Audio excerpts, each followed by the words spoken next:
Halo, assalamualaikum warahmatullahi wabarakatuh. Buat teman-teman semua, masih kembali di channel kita ya, Usparika ya. Hari ini saya mau ngajak teman-teman semua.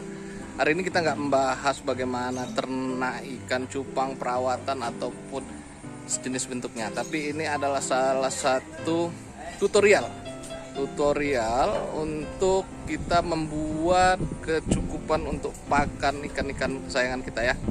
Karena salah satu kesuksesan untuk mendapatkan ikan-ikan terbaik dan juga hasil yang benar-benar maksimal harus pastinya adanya kesiapan untuk pakan-pakannya, mulai yang dari burayak sampai yang umur dewasa. Nah, hari ini saya mau ngajak teman-teman melihat tutorial cara pembuatan untuk kutu air ya. Jadi hari ini kita mau lihat tutorial pembuatan kutu air, karena kutu air saat ini untuk di alamnya udah lumayan susah dan langka dan membuat polemik, keributan kecil di pinggir-pinggir empang. Jadi kita berusaha untuk kultur sendiri kutu airnya ya. Jadi yuk kita langsung ngobrol-ngobrol sama pakarnya kutu air ini ya, pakarnya kutu air yang memang ngelola kutu air di PAM kita ya. Oke, kita ini ya, kita sambil jalan ya, kita saksikan ya cara-cara pembuatan kultur kutu air dengan baik dan benar ya. Oke. Sebelumnya kita liatin dulu ya. Nah, ini ada di sini ada bak, memang udah jadi air dan kutu airnya. Tuh ya. Tuh cakep sekali kutu airnya. Tuh. Ya. Ada juga bak khusus untuk kolam ikan lele ya. Ini salah satu perlengkapan awalnya ya. Tuh. Lihat metodenya. Dan sini pembuangan air untuk air leleknya tuh ya. Step-stepnya seperti ini ya, step-step untuk kultur kutu air. Nah, ini kolam lelek dan ini kolam kutu airnya. Oh, ini siang hari, sore saat ini jam 4 sore untuk di daerah saya. Yuk kita ngobrol-ngobrol nanti ya. Nah, itu sama, itu juga kutu air juga, bak-bak kutu air. Udah lihat step-stepnya. Kita baru nanti bakalan ngobrol sama Bang Chandra ya, bagaimana. Nah, ini orangnya. Ini orangnya yang memproses pembuatan kutu airnya ya. Jadi ketersediaan pakan di PAM kita nggak bakalan putus. Halo, Boy. Gimana ini, Boy? Ini apa ini, Boy? Ini air molase. Air molase ya. M4 sama M4. Ini untuk pakan ya, pakannya untuk kutu airnya ya. Ini kutu air ini dikasih pakan berapa hari sekali ini, Boy? Biasanya sih kita kasih 2 hari sekali sih, Bang. 2 hari sekali untuk pakannya. Apa-apa aja untuk formulanya yang biasa digunain untuk pakannya? Jadi kita pakai M4. Iya. M4 ini biasanya kalau untuk pakan kita pakai 2 tutup botol. 2 tutup botol. Untuk sekarang untuk pakan dukung doang kan kita juga pakai itu tuh. Oh ya, kita juga pakai ada nanas ya. Ini nanas ya, yang ngambang-ngambangin nanas, oke? Molase. Molase. Ada apa aja? Dedek. Fermentasi dedek. Ya, Dedeknya ini di apa ini fermentasinya? Seperti apa proses fermentasinya? Dicampur sama M4. Dicampur sama M4 sama molase secukupnya atau ada takaran? Biasanya kita pakai cuma 1 tutup botol. Cuman 1 tutup botol aja. Terus Kita masukin plastik. Kita ambil dedeknya yang kering. Bukan yang baru sih, biasanya kita bekas rendaman juga. Oh, bekas rendaman juga. Starter awal. Starter awal. Kita pakai buat kita kumpulin terus jadi kita fermentasi. Fermentasi, oke. Itu adalah dedek yang sudah difermentasi dicampur dengan EM4 dan molase ya. Nah, dan untuk air ini kandungannya apa aja nih? Yang saat ini yang masih ini? Yang mana? Yang di ini. Air biasa tuh. Air biasa dicampur sama EM4 2 tutup botol, molase 2 tutup botol, dan juga dedek ya, dedek yang sudah difermentasi. Jadi ini berarti secukupnya aja ya. Cukupnya aja. Ini bakalan untuk jadi pakan untuk kutu airnya. Jadi nanti dikasihnya 2 hari sekali. Nah ini nanti dikasih 2 hari sekali ya. Jadi nggak setiap hari. Nah seperti ini prosesnya. Nah ini adalah salah satu prosesnya.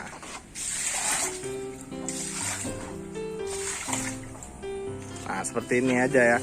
Nah nanti kita ngobrol juga bagaimana start awalnya untuk menciptakan green waternya ya, supaya nanti bisa tumbuh kutu airnya. Nanti kita ngobrol-ngobrol ya sama Bang Chandra ya, bagaimana nanti untuk menciptakan airnya ini agar kutu airnya mau tumbuh.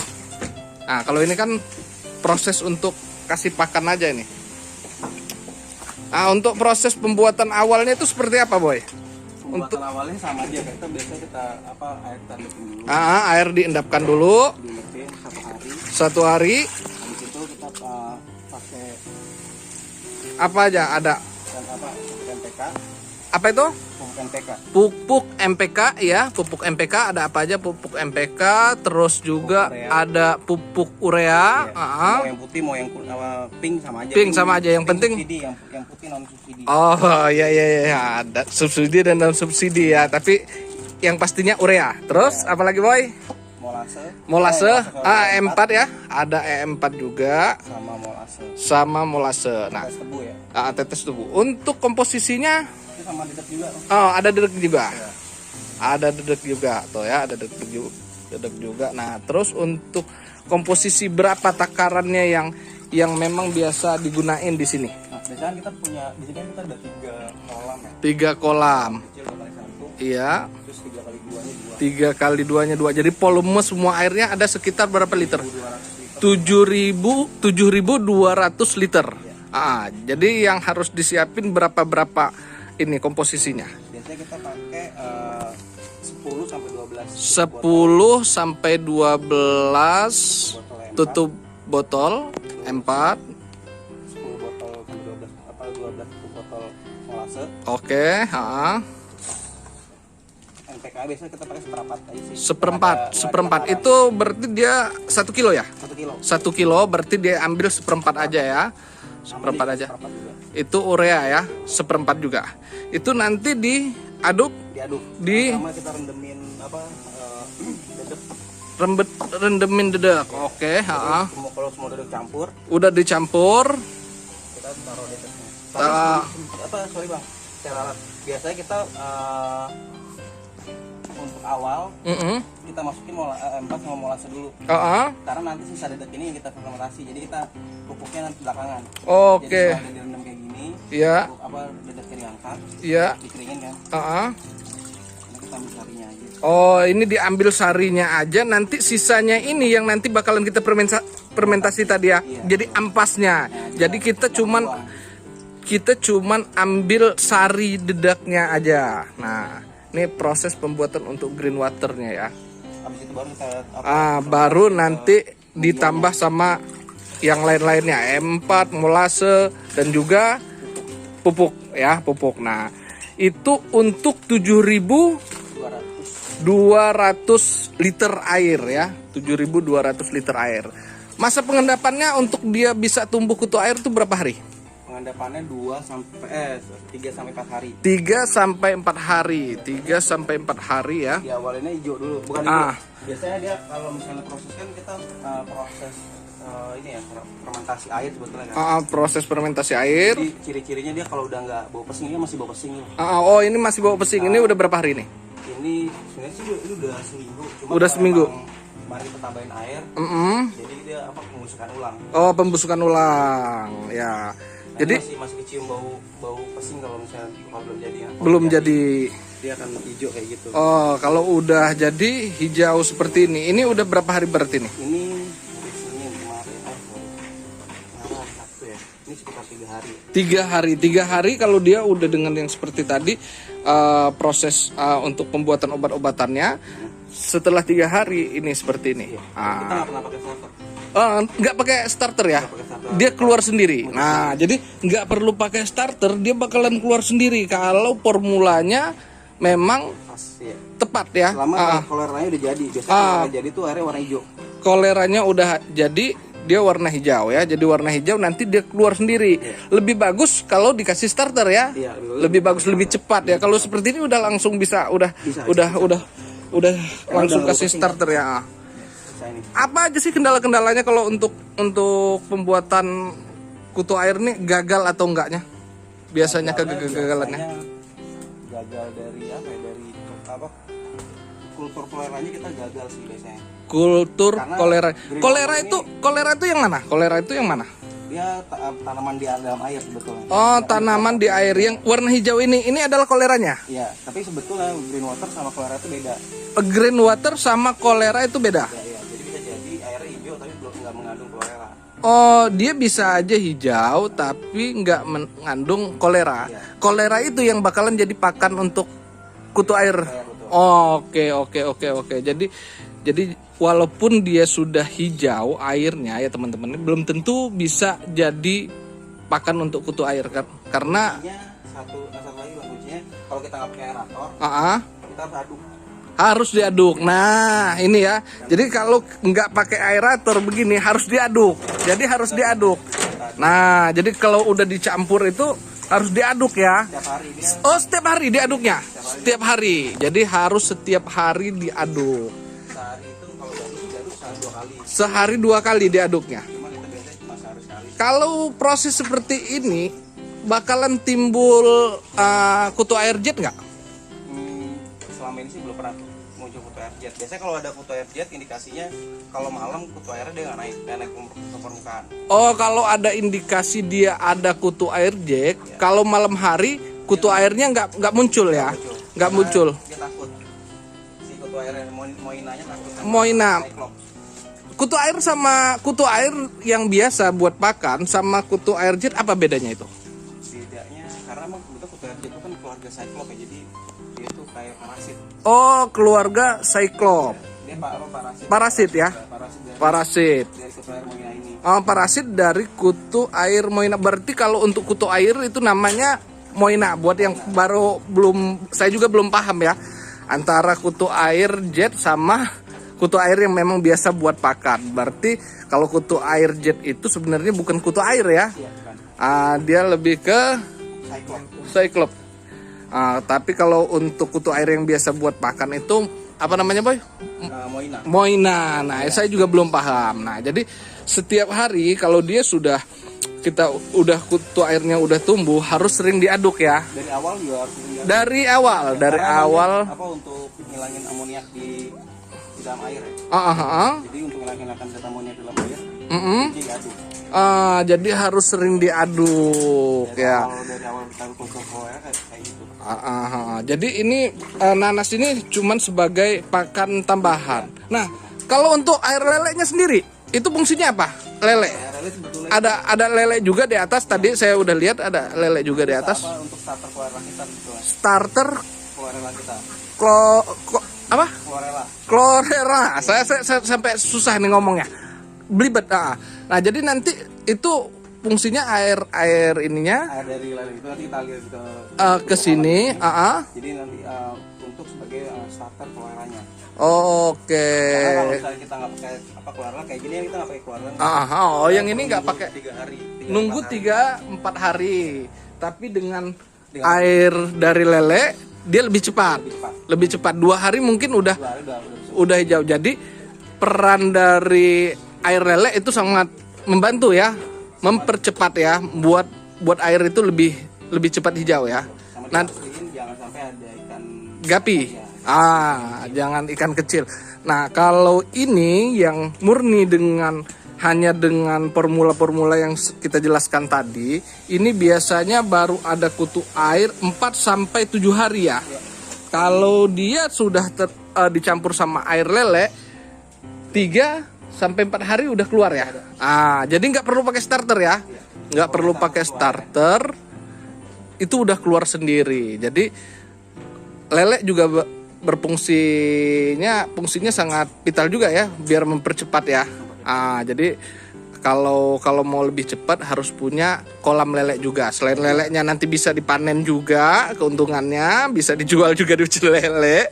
Nah, tapi airnya bisa kita fungsikan untuk menambah air ini supaya proses penghijauannya lebih cepat. Ya seperti itu ya definisinya ya. Satu metode lagi sih. Ini kan tanpa nanas. Oh, yang ini dengan nanas. Dan ini tanpa nanas. Tapi setiap hari kita tambahin air lele. Setiap hari tambah air lele. Hasilnya bagusan yang mana?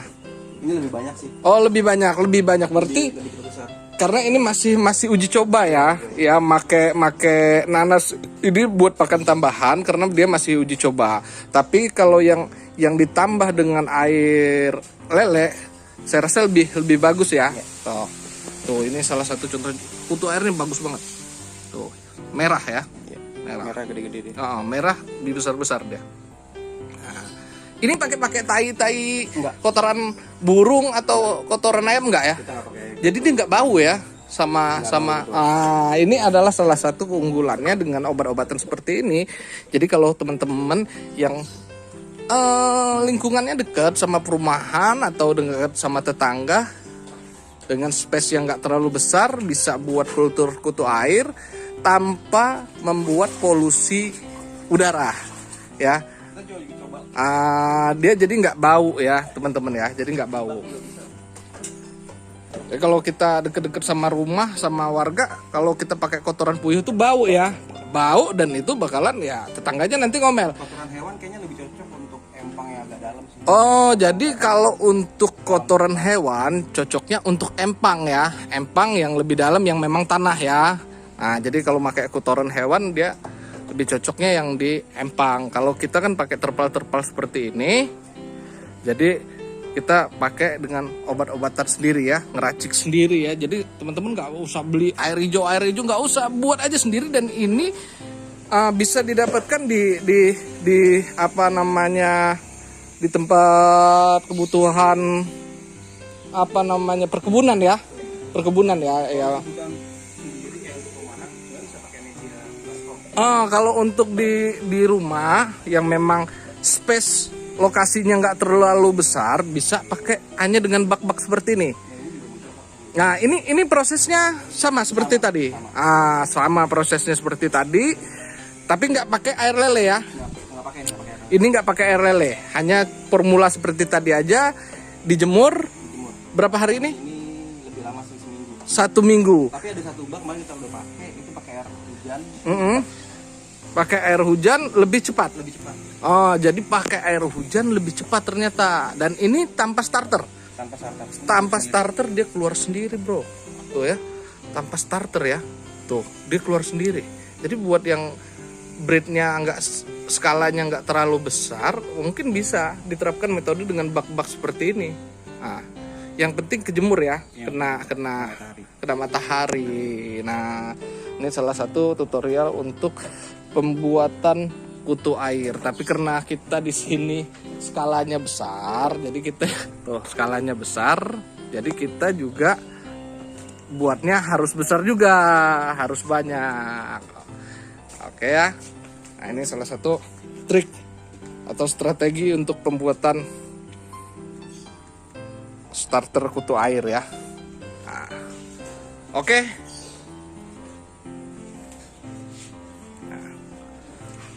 Oke, kalau kayak gitu makasih ya Boy ya. Ya, makasih ya. Ini sangat membantu buat teman-teman yang memang kesulitan untuk mencari kutu air di alam. Jadi bisa starter sendiri dan nggak usah beli air green water atau apa, karena itu kan sedikit, dapatnya sedikit doang ya Boy ya. 1 botol nanti bisa cuman berapa kilo doang. Tapi dengan ngeracik sendiri, ini obat-obatannya kita perjelas lagi ya. Ada M4, ada molase, ada pupuk urea.